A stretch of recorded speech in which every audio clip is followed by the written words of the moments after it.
Hello friends, education with Priyanka में आपका स्वागत है। तो फ्रेंड्स, आज हम लोग बात करते हैं कि भाषा किसे कहते हैं। तो भाषा है भाव व विचारों की अभिव्यक्ति का माध्यम है। भाषा जो भाव और विचारों की अभिव्यक्ति का जो माध्यम होता है वो होता है भाषा। हम अपने विचारों को दो माध्यम से व्यक्त करते हैं। इसमें दो माध्यम से व्यक्त करते हैं। पहला होता है लिखित और दूसरा होता है मौखिक। पहला लिखित होता है और दूसरा होता है मौखिक। भाषा को लिखित रूप में वर्ण कहते हैं और मौखिक रूप से उसको हम ध्वनि कहते हैं। तो हमें जो भाषा है वो लिखित रूप में हमें पढ़ना है। आगे चलते हैं, आगे देखते हैं वर्णमाला। तो वर्णमाला क्या होता है? जो वर्ण होती है वो भाषा की सबसे लघुत्तम इकाई मानी जाती है, मतलब सबसे छोटी इकाई। और यहाँ पे देखिए जो भाषा की सार्थक इकाई है तो उसको हम क्या मानते हैं? शब्द। मतलब सार्थक इकाई मतलब जिसका कोई अर्थ निकले उसे हम सार्थक इकाई कहते हैं। तो भाषा की जो सार्थक इकाई है वो है शब्द और जो लघुत्तम इकाई है वो है वर्ण। वर्ण स्वर और व्यंजन के योग से बनते हैं। जो वर्ण होता है वो स्वर और व्यंजन के योग से बनते हैं। हिंदी में कुल वर्णों की संख्या 52 होती है। तो यहाँ पे देखिए 52 कैसे कैसे होती हैं। हमें देखिए जो स्वर कुल होते हैं 11, व्यंजन होते हैं 33, जो संयुक्त व्यंजन होते हैं वो होते हैं 4, अयोगवाह जो व्यंजन होते हैं वो होते हैं 2, उच्छिप्त और द्विगुण व्यंजन होते हैं 2, टोटल मिला के होते हैं 52। तो उसमें स्वर 11, व्यंजन 33, संयुक्त व्यंजन है वो 4 है, अयोगवाह व्यंजन है वो 2 है, उच्छिप्त और द्विगुण व्यंजन है 2 है, मिला के सारे होते हैं टोटल। अब हम आपको आगे बताएंगे कि संयुक्त व्यंजन क्या क्या होते हैं, अयोगवाह क्या होते हैं, आगे हम इसको देखेंगे। चलते हैं आगे।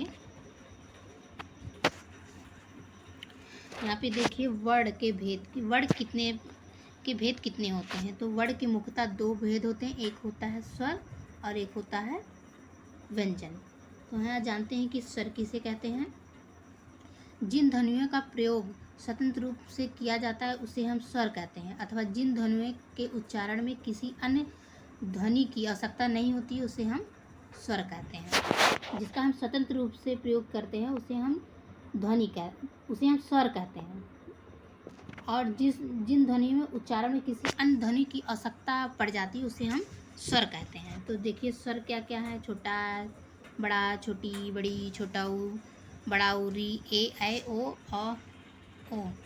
ओ तक ये स्वर होते हैं। आगे है आओ। तो ये आ से लेकर के औ तक जितने भी होते हैं वो होते हैं स्वर।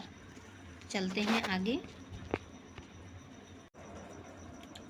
तो देखिए फ्रेंड यहाँ पे आगे देखते हैं। देखिए यहाँ पे जो स्वर है उसके 3 भेद होते हैं। तो स्वर में क्या क्या आते हैं देखिए। एक पहला है लघु स्वर या हास्य स्वर, मूल या इसको एक मात्रिक स्वर। इसको 3 तरीके के नाम से जाना जाता है। एक होता है लघु स्वर, ह्रस्व स्वर, मूल स्वर या इसको एक मात्रिक स्वर भी कहते हैं। फिर दूसरा है दीर्घ स्वर या संयुक्त स्वर, द्विमात्रिक स्वर या मिश्र संधि स्वर इसको हम कहते हैं। ये दूसरा भेद हो गया। तीसरा है पुलुत्व स्वर या इसको हम त्रिमात्रिक स्वर कहते हैं। अब देखते हैं कि ये तीनों स्वर में कौन कौन से आते हैं। तो पहला इसमें देखिए लघु स्वर में या एक मात्रिक स्वर में छोटा, छोटी, छोटा ऊ और री, इसमें 4 स्वर होते हैं जिसको हम ह्रस्व स्वर कहते हैं।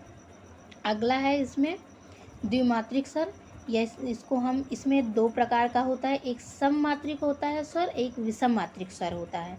तो देखिए सममात्रिक स्वर में क्या क्या आता है। इसमें आता है बड़ा आ जो कि आ प्लस आ से मिलकर बना होता है, छोटी ई प्लस ई से मिलकर बनी होती है, बड़ा ऊ, छोटा ऊ प्लस ऊ से ये मिल के बना होता है। तो इसीलिए हम इसको सममात्रिक स्वर कहते हैं क्योंकि इसमें समान मात्रा से मिलकर बने हैं। देखिए आ समान है, छोटी छोटी समान है, इसलिए इसको सममात्रिक स्वर कहते हैं। फिर अगला है दूसरा इसका विषम मात्रिक स्वर। इसमें विषम मात्रिक स्वर से ये विषम मात्रा से मिलकर बने होते हैं। जैसे यहाँ पे देखिए छोटा ए है वो आ प्लस ई से मिलकर बना हुआ है, तो ये विषम मात्रिक हो क्योंकि ये अलग अलग मात्रिक से मिलकर बना हुआ है। तो अगला आता है बड़ा ए जो कि आ प्लस छोटा ए से मिलकर बना है। अगला है ओ, आ प्लस ऊ से मिलकर बना है ओ। औ बना है आ प्लस ओ से मिलकर ये बना है औ। तो ये जो दीर्घ स्वर होता है वो दो मात्रिक स्वर से बना होता है, एक सममात्रिक, एक विषम मात्रिक। इसमें तो फ्रेंड ये क्वेश्चन पूछ लेता है कि सममात्रिक स्वर कौन कौन से होते हैं या विषम मात्रिक स्वर कौन कौन से। तो फ्रेंड ये आप याद रखिएगा कि स्वर और विषम मात्रिक स्वर कौन कौन से होते हैं। फिर अगला आता है पुलित्व स्वर, जिसको त्रिमात्रिक स्वर कहते हैं। तो इसमें दो तरीके से होते हैं, एक लिखित होता है, एक मौखिक होता है। तो लिखित रूप में जब हम लिखते हैं पुलित्व स्वर को तो ये इस तरीके का यस करके लिखते हैं, और मौखिक में छोटा आ करके। तो आप लोगों ने देखा होगा जब ओम हम लोग लिखते हैं तो उसको बहुत ही मतलब दूर तक फैला कर लिखते हैं। ऐसे ही हम राम अगर लिखेंगे, अगर हम इसको हम राम लिखेंगे तो राम भी लिखने के लिए रा, और फिर उसके बाद ऐसे ऐसे करके लिखा रहता है राम, तो बीच में यस ऐसे बना रहता है इसको दूर तक मतलब पढ़ने के लिए। तो उसी को हम पुलित्व स्वर कहते हैं। तो आके देखिए यहाँ पे उच्चारण के स्थान पर स्वर के भेद। तो जो उच्चारण के स्थान पर स्वर के भेद होते हैं वो कितने होते हैं? तो उच्चारण के स्थान पर जो स्वर के भेद होते हैं वो होते हैं 6। तो फ्रेंड यहाँ पे देखिए सबसे पहले आता है यहाँ पे उच्चारण के स्थान पर जो स्वर के भेद होते हैं वो 6 होते हैं। तो यहाँ पे देखिए कैसे कौन कौन से भेद होते हैं। तो यहाँ पे देखिए सबसे पहले दिया हुआ है, पहला है कंठ, दूसरा है तालु, तीसरा है ओष्ठ, चौथा है मूर्धन, पांचवा है कंठ तालु और छठा है कंठोष्ठ। ये होते हैं 6 भेद। अब देखिए इसमें फ्रेंड क्या क्या आता है। जो कंठ होता है उसमें छोटा और बड़ा, तालु छोटी बड़ी, ओष्ठ ऊ बड़ा ऊ, मूर्धन में होता है री, कंठ तालु ए और कंठोष्ठ में आता है ओ और औ। तो फ्रेंड ये देखिए सबसे पहले देखिए आता है कंठ। कंठ मतलब होता है गला। तो कंठ गला के ऊपर आता है, क्या आता है? तालु। तो उसके बाद हो गया तालु। फिर तालु के बाद आता है ओष्ठ। ओष्ठ मतलब होता है ओठ। और फिर उसके बाद मूर्धन। मूर्धन मतलब जब जीभ को मोड़ो तो उसको मतलब बीच का जो हिस्सा होता है उसे बोलते हैं मूर्धन। फिर उसके बाद आता है कंठ और तालु। कंठ को और तालु को मिला देते हैं तो वो हो जाता है कंठ तालु। फिर अगला आता है कंठोष्ठ। तो यहाँ पे देखिए फ्रेंड पहला कंठ है, तालु है, ओष्ठ है, मूर्धन है। तो जब कंठ और तालु को मिलाएंगे तो जो पहला वाला है ये पहले वालों को एक के साथ, और फिर अगला है कंठोष्ठ, इसको एक साथ पढ़ेंगे। इसे रिलेट करके हम पढ़ेंगे तो ये याद हो जाएगा। और यहाँ पे देखिए आ से लेकर अ तक है तो ये एकदम लगातार लिखा हुआ है कि इससे आपको याद हो जाए कि कैसे कैसे इसको याद करना है। तो फ्रेंड एक बार और फिर से बता रहे हैं, कंठ उसमें छोटा बड़ा, फिर उसके बाद आता है गले के बाद आता है तालु, तो उसमें छोटी बड़ी। अगला आता है ओष्ठ, तालु के बाद आता है ओठ, तो वो है ऊ और ऊ। तो फ्रेंड आप बोलेंगे तो उससे पता चल जाएगा कि हाँ कौन सा किस तरीके से ये हो रहा है, कि कंठ से क्या बोला जा रहा है, तालु से किस तरीके की आवाज़ निकल रही है। तो इससे ये आपको याद हो जाएगा। सिर्फ आपको मूर्धन याद रखना है कि मूर्धन में क्या होता है, तो वो होता है री, जो कि ये एक ही होता है।